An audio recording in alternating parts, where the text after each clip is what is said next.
ఒకప్పుడు నేను ఐటీకి ప్రాధాన్యత ఇచ్చాను. మన పిల్లలు ఈరోజు ప్రపంచమంతా వెళ్లారు.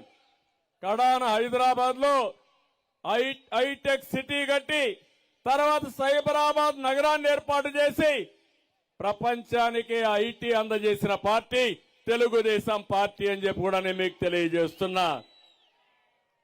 ఈరోజు మనం చూస్తే మన రాష్ట్రం 5 కోట్ల మంది నష్టపోయాం. విభజన జరిగింది. విభజన వల్ల రాష్ట్రం నష్టపోయింది. తర్వాత తెలుగుదేశం పార్టీ వచ్చి ఎట్టి పరిస్థితులు కూడా అభివృద్ధి చేయాలనే పంతంతో 2029 విజన్ తయారు చేసుకుని అమరావతి గాని పోలవరం గాని పరిశ్రమలకు గాని పెద్దపీట వేశాం. అలాంటిది ఈ సైకో ముఖ్యమంత్రి వచ్చి ఆంధ్రప్రదేశ్ రాష్ట్రం దగా కాబడ్డది. పూర్తిగా నష్టపోయే పరిస్థితికి వచ్చాం.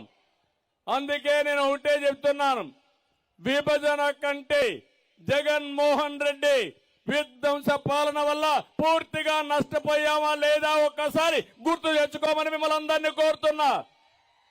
నష్టపోయామంటే ఒకసారి అందరూ కూడా గట్టిగా చేతులు పైకెత్తి మీ సంఘీభావాన్ని తెలియజేయండి. మీలో ఒక చైతన్యం రావాల్సిన అవసరం ఉంది. నాకు శ్రీకాకుళం కొత్త కాదు, నాకు ఉత్తరాంధ్ర కొత్త కాదు. కానీ జన సముద్రాన్ని చూస్తే నా జీవితంలో ఎప్పుడూ చూడని ఉత్సాహం మీలో చూస్తున్నాను. 2014లో ఇక్కడే మీటింగ్ పెట్టాం. ఆ రోజు బ్రహ్మాండమైన గెలుపు వచ్చింది. మళ్ళీ ఈ రోజు చెప్తున్నా, 2024లో గెలుపు మనదే. తెలుగుదేశం జనసేన గెలుపును ఎవరు ఆపలేరు. ఈ రోజు మీ ఉత్సాహం చూసిన తర్వాత అర్థమైపోయింది, జగన్ పని అయిపోయింది, మార్పు మొదలైంది. మనం హుద్హుద్ తుఫాను చూశాం, తిత్లీ తుఫాను చూశాం. ఈసారి వచ్చే రాజకీయ తుఫానుకి ఇది నాంది. ప్రజా వ్యతిరేకత పెను తుఫానుగా మారుతుంది. ఈ తుఫాను ఉధృతంగా వస్తుంది. కాంగ్రెస్ పార్టీ చిత్తుగా ఓడిపోయి బంగాళాఖాతంలో కలిసిపోవడం ఖాయమని చెప్పి కూడా నేను మీకు తెలియజేస్తున్నా. నేను ఒక్క విషయం మిమ్మల్ని అందరిని అడుగుతున్నా, 5 ఏళ్లయింది ప్రభుత్వం వచ్చి, మీ జీవితాల్లో మార్పులు వచ్చాయని అడుగుతున్నా. ఏమమ్మా ఆడబిడ్డలు, మీ జీవితంలో మార్పు వచ్చిందా? తమ్ముళ్ళు, యువత మీరు ఆనందంగా ఉన్నారా? ఏ రైతైనా ఆనందంగా ఉన్నాడా? అందరూ కూడా ఇబ్బందులు అయ్యారు.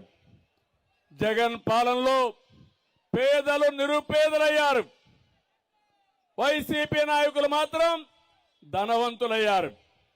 ఇంకో పక్క మీకు 10 రూపాయలు ఇచ్చి 100 రూపాయలు దోచుకునే దొంగ ప్రభుత్వం ఈ జగన్మోహన్ రెడ్డి ప్రభుత్వం అని చెప్పి కూడా నేను మీకు తెలియజేస్తున్నా.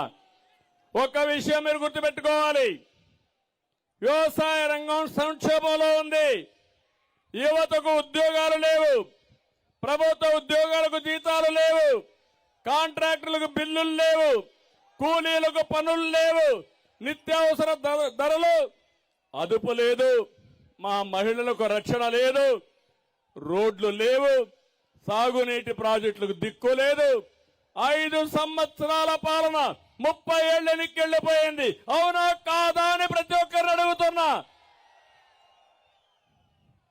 అందరినీ పేదరికంలో నెట్టేసిన జగన్ కొత్త నాటకానికి వచ్చాడు.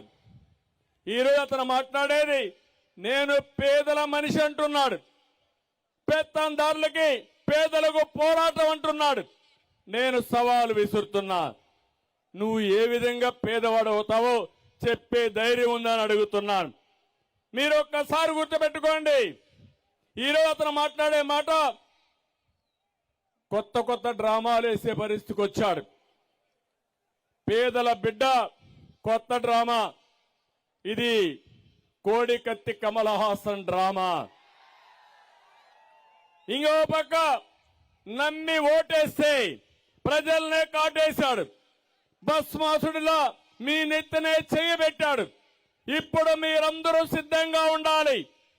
ఆ ఓటుతో ఈ కలియుగ భస్మాసురుని అంతం చేయడానికి సిద్ధంగా ఉండమని పిలిపిస్తున్నాను.